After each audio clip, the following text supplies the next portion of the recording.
Hello, welcome to Living English. In today's episode, we'll look at words you can use to make plans and invite someone to your house.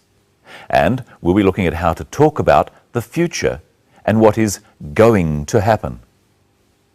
Remember in our last episode of Sisters and Brothers, Anne told John, the private detective, about what happened to her brother. Today, she is at Sarah's office. Here's Sisters and Brothers.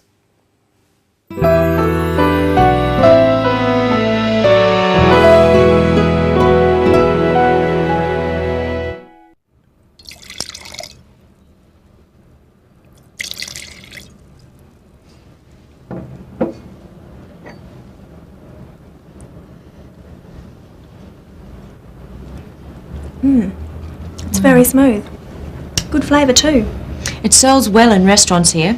I think these will sell well in Singapore. The samples you sent me were very popular with our staff. You seem to understand our taste in Singapore. Thank you. It's my job to know what my clients like.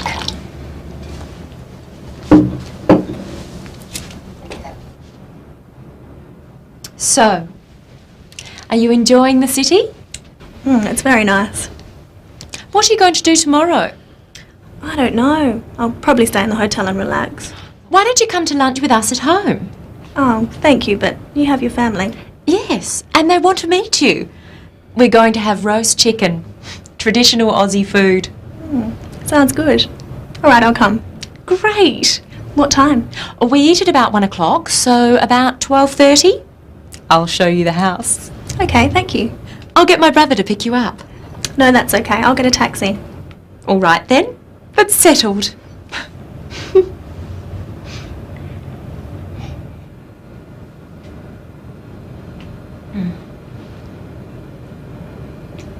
Let's look at how Sarah asks Anne about her plans. What are you going to do tomorrow? I don't know. I'll probably stay in the hotel and relax. Sarah asks, what are you going to do?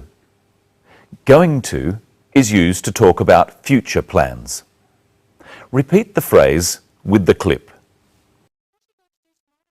What are you going to do tomorrow? Sarah invites Anne to her house. What are they going to have for lunch? Listen. We're going to have roast chicken, traditional Aussie food. They're going to have roast chicken. Let's practice going to. First, the question. What are you going to do tomorrow? Let's ask the question with different subjects. First, he. What is he going to do tomorrow? They. What are they going to do tomorrow? Now, let's look at the answer. Anne is going to relax. So she would say, I'm going to relax. You try answering the question. What are you going to do tomorrow? I'm going to relax. What is she going to do tomorrow? She's going to relax. What are we going to do tomorrow? We're going to relax. What are they going to do tomorrow? They're going to relax. There's another way of talking about the future, to use the word will. Listen again to what Anne says about her plans for tomorrow. What are you going to do tomorrow? I don't know. I'll probably stay in the hotel and relax. Anne says, I'll probably stay in the hotel. I'll is short for I will. This is another way of talking about the future. I will do something. Listen to see how many times you can hear I'll in this next clip. We're going to have roast chicken, traditional Aussie food. Sounds good. All right, I'll come. Great. What time? We eat at about 1 o'clock, so about 12:30.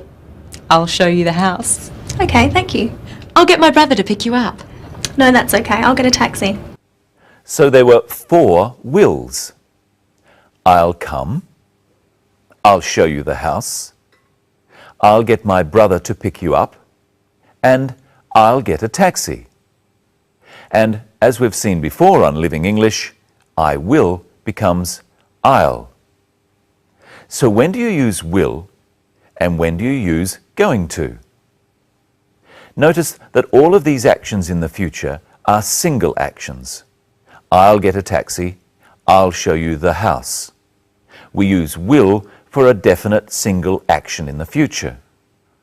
We use going to for less definite or longer actions. What are you going to do tomorrow? Now, let's look at how Sarah invites Anne to her house. Why don't you come to lunch with us at home? She says, "Why don't you come to lunch?" She doesn't really want to know why Anne doesn't come. She wants Anne to come. She is inviting her to come. Practice with the clip. Why don't you come to lunch with us at home? Now try asking with some different invitations, such as, "Come to dinner." Why don't you come to dinner? Try this chicken. Why don't you try this chicken? Go home. Why don't you go home? Ring me tomorrow. Why don't you ring me tomorrow? All of these are examples of making a suggestion. So if I say, "Why don't you ring me tomorrow?" I want you to ring me tomorrow. I'll ring you tomorrow if you like. Hello, Michelle. Hello. What are we going to talk about today? Well, I've brought my calendar so we can talk about days in the future. First, let's review the days of the week. You say them at home too. Monday, Tuesday, Wednesday, Thursday, Friday, Saturday, Sunday. Brenton, we need to make an appointment to discuss the program. When can we meet? When are you free? Well, I'm free today after this. No, I'm seeing a friend today. What about tomorrow? I'm busy tomorrow, I'm working. What about Wednesday? I'm sorry, I'm going out on Wednesday. What about Saturday? Oh no, on Saturday I'm going to do the shopping. Well, we can't meet this week. What about next week? Well, I'm very busy next week, but I can see you on Monday. Monday it is. It's Monday today, so I'll see you next Monday. Next Monday in a week's time. What time? How about 10 o'clock? Okay, I'll see you at 10 o'clock next Monday morning. That was very difficult. Let's look at how we talk about future dates. First, today. You would say, "I'll see you today," or "I'll see you later today." If it was in the afternoon, we could say, "I'll see you this afternoon." Or if it was in the evening, "I'll see you this evening." Let's say today is Monday. If I can see you on Tuesday, I would say, "I'll see you tomorrow."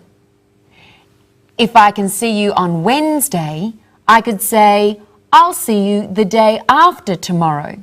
Or I could just say, "I'll see you on Wednesday." We use on before the name of any day. And notice how the days have a capital letter. If our appointment is in the week we are in now, I would call it this week. But if it's next week, then I say, I'll see you next week. The same goes for the month. This month is the month that is happening now. Next month is the month after, or the year. This year, next year. And if I want to say a particular month, I use in. I'll see you in July. I'll see you in December. And when we say a particular time, we use at. I'll see you at 2 o'clock. I'll see you at 4:30. But if we want to say how far in the future the appointment is, we use in. I'll see you in 10 minutes. I'll see you in 2 hours. I'll see you in a week. I'll see you in a month. That sounds complicated, Michelle. Not really. We just have to remember whether to use on, at, or in. Let's practice. I'll say a time and you say, I'll see you on, at, or in that time. You try one, Brenton. Okay. A week. I'll see you in a week. Perfect. Now you try at home. A month. I'll see you in a month. 6 o'clock. I'll see you at 6 o'clock. January. I'll see you in January. Thursday. I'll see you on Thursday. 2 years. I'll see you in 2 years. This afternoon. I'll see you this afternoon. That was a trick one. Remember, we can also use this before the words morning, afternoon, evening, week, month, or year. We can say this year or next year, this week or next week, and so on. And that's about all we have today, Brenton. But before we see the story again, there's one thing that I don't understand. Well, what's that, Michelle? Let's watch the end of the clip. I'll get my brother to pick you up. No, that's okay. I'll get a taxi. All right then, that's settled. Why does Sarah want her brother to pick Anne up? Can't she walk? No, Michelle, he isn't really going to carry her. To pick someone up is to give them a lift in your car. Oh, are you going to pick me up for our meeting? No? Oh. That's all we have time for today. We'll see you next time when Anne goes to lunch at Sarah's house. And we meet Sarah's brother. Hope you can watch then, and I'll see you on Monday. At 10 o'clock. Goodbye.